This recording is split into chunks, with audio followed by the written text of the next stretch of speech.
जागते रहो। संसार में सभी दुखी हैं। आखिर क्या कमी है, क्यों दुखी हैं? एक चीज और, संसारी तो दुखी है, सन्यासी क्यों दुखी है? संसारी को तो 1000 उपद्रव है, वो तो दुखी रहता है। सन्यासी को क्या उपद्रव है, वो क्यों दुखी रहता है? कारण केवल एक ही है।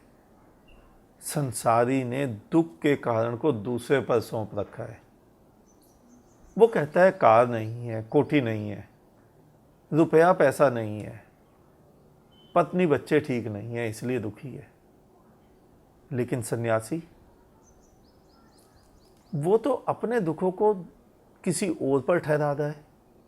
वो पिछले जन्मों के कारण दुखी है। और तो और कई ऐसे बहाने उसे मिले हुए हैं सन्यासी को।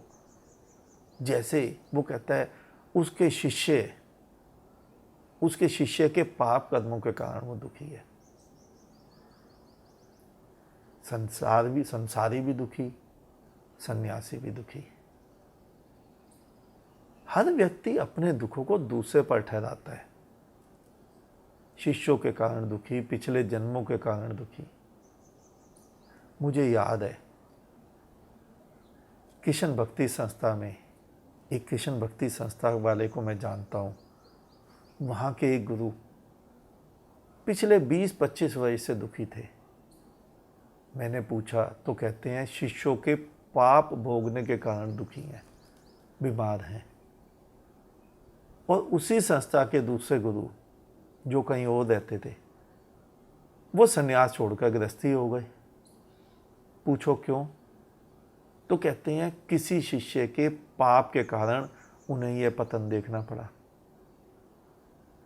एक गुरु पर स्त्री को गलत ढंग से छूने का आरोप लगा। एक गुरु दूसरे से आगे निकलने की दौड़ में दुखी है। ध्यान से देखना, मुसीबत सभी की एक है कि सारे के सारे अपने दुख का कारण दूसरे पर मर रहे हैं, संसारी भी और सन्यासी भी। और जब तक व्यक्ति अपने दुख के लिए दूसरे को ही जिम्मेदार ठहराता रहेगा, तब तक व्यक्ति सुखी नहीं हो सकता। तब तक दूसरा रहेगा, और जब तक दूसरा रहेगा तब तक मनुष्य धार्मिक नहीं हो सकता।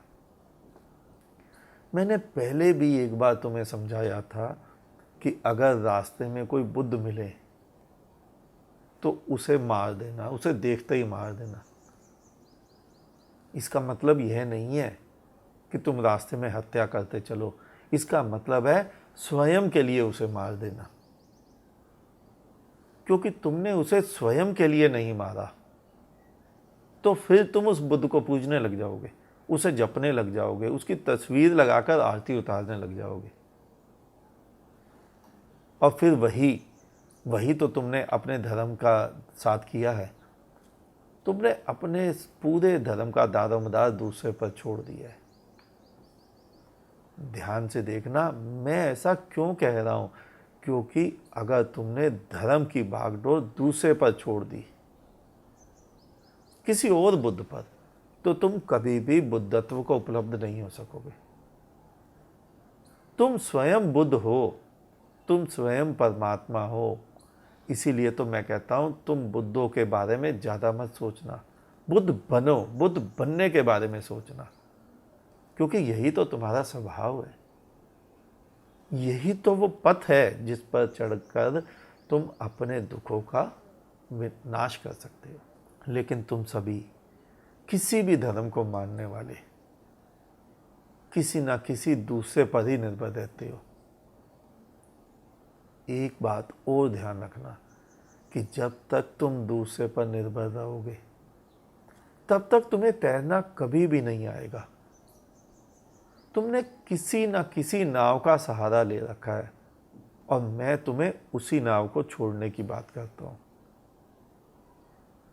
इसीलिए बार बार मैं कहता हूं, मुझे केवल सुनना, लेकिन मेरा सहारा मत लेना, क्योंकि ये सहारे ही तो तुम्हारी बैसाखियां बन जाते हैं। और तुम्हें पता ही नहीं चलता। तुम्हें आज तक अनेक धर्मगुरु मिले होंगे जो हमेशा से ही अपनी उंगली पकड़ाए रहने को आतुर रहते हैं। वो कहते हैं मैं भगवान से विनती करूंगा कि तुम्हें वैकुंठ में जगह दें। कुछ ऐसे भी हैं, मैं स्वयं तुम्हारे अगले जन्म की व्यवस्था कर दूंगा, ये भी कहते हैं। कुछ कहते हैं जप करो, तप करो, नमाजें पढ़ो, भगवान तुम्हें स्वयं लेने आएंगे, विमान आएगा। कथा में सुनते हो ना, विमान आता है। लेकिन ध्यान से देखना, कोई भी तो तुम्हें तुम्हारे पैरों पर खड़ा होना नहीं सिखाता। कबीर काशी में थे, जब अंत समय आया तो कहते हैं मगध ले चलो। लोगों ने कहा, पूछा कबीर से, पागल हो तुम? लोग तो मरने ही काशी में आते हैं और तुम काशी छोड़कर मगध जा रहे हो। कबीर बोले, अगर काशी में मरने से मोक्ष मिला तो ऐसा मोक्ष मुझे नहीं चाहिए। जो मोक्ष स्वयं के कारण मिले उसे ही लेना है। ध्यान से देखना, जितने भी बुद्ध पुरुष हुए उन्होंने तुम्हें स्वयं के पैरों पर खड़ा होना सिखाया।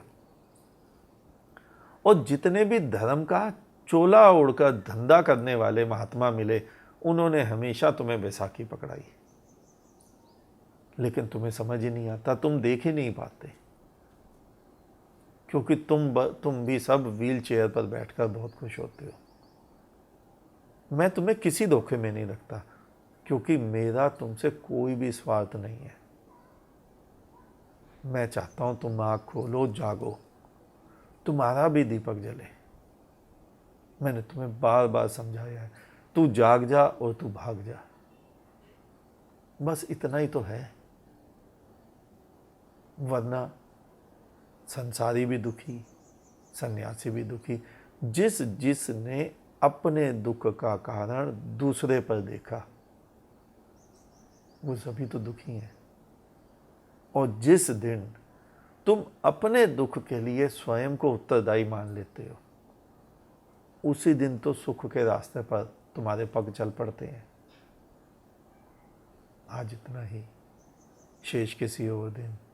अंत में तुम्हारे भीतर बैठे परमात्मा को मेरा नमन।